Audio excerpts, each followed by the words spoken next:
बोलिए रामायण मैया की जय।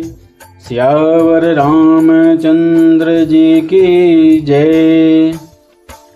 याज्ञवल्क्य जी कहते हैं, हे भरद्वाज सुनो, विधाता जब जिसके विपरीत होते हैं तब उसके लिए धूल सुमेरु पर्वत के समान भारी और कुचल डालने वाली, पिता यम के समान काल रूप और रस्सी सांप के समान काट खाने वाली हो जाती है।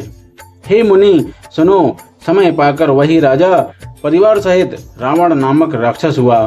उसके 10 सिर और 20 भुजाएं थीं। वह बड़ा ही प्रचंड शूरवीर था। अरिमर्दन नामक जो राजा का छोटा भाई था, वह बल का धाम कुंभकर्ण हुआ। उसका जो मंत्री था, जिसका नाम धर्मरुचि था, वह रावण का सौतेला छोटा भाई हुआ। उसका नाम विभीषण था, जिसे सारा जगत जानता है। वह विष्णु भक्त और ज्ञान विज्ञान का भंडार था।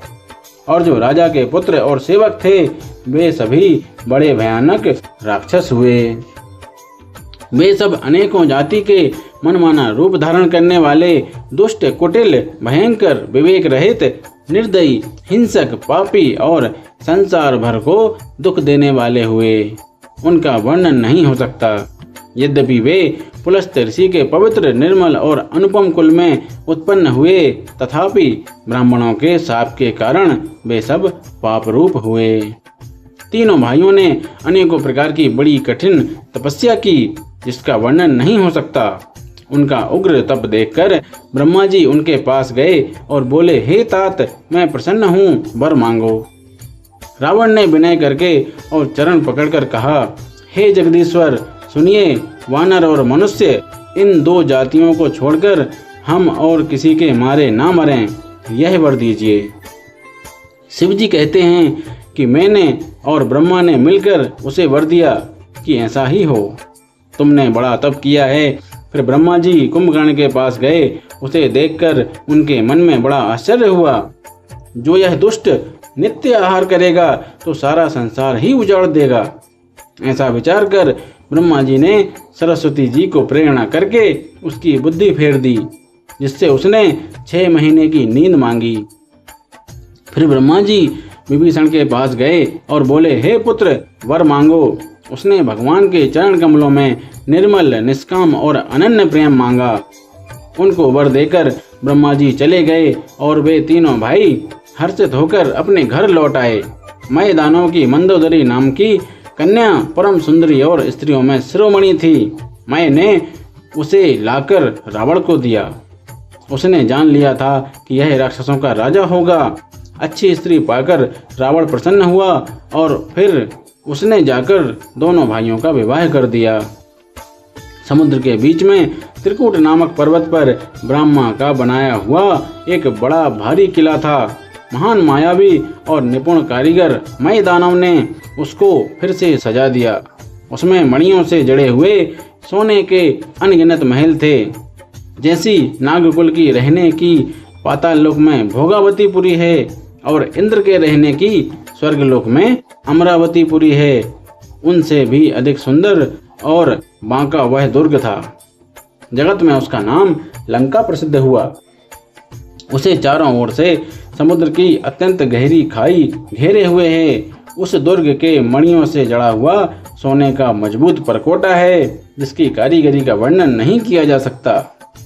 भगवान की प्रेरणा से जिस कल्प में जो राक्षसों का राजा रावण होता है, वही सूर प्रतापी अतुलित बलवान अपनी सेना सहित उस पुरी में बसता है। पहले वहां बड़े बड़े योद्धा राक्षस रहते थे। देवताओं ने उन सबको युद्ध में मार डाला। अब इंद्र की प्रेरणा से वहां कुबेर के 1 करोड़ रक्षक यक्ष लोग रहते हैं। रावण को कहीं ऐसी खबर मिली, तब उसने सेना सजाकर किले को जा घेरा। उस बड़े विकट योद्धा और उसकी बड़ी सेना को देखकर यक्ष अपने प्राण लेकर भाग गए। तब रावण ने घूम फिरकर सारा नगर देखा। उसकी स्थान संबंधी चिंता मिट गई और उसे बहुत ही सुख हुआ।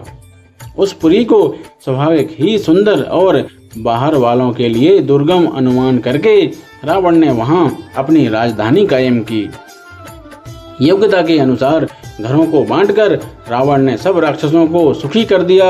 एक बार वह कुबेर पर चढ़ दौड़ा और उससे पुष्पक विमान को जीत कर ले आया।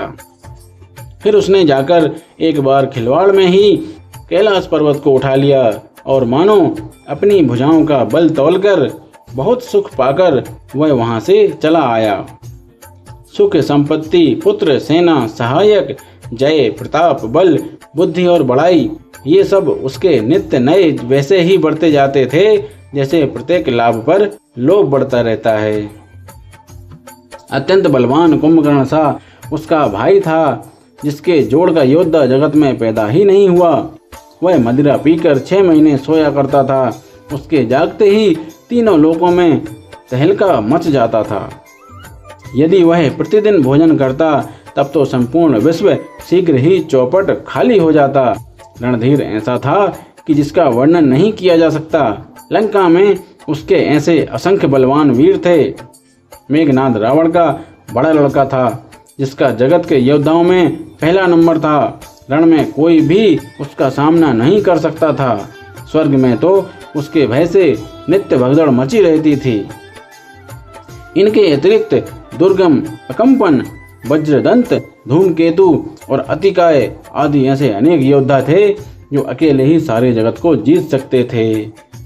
बोलिए रामायण मैया की जय। सियावर रामचंद्र जी की जय।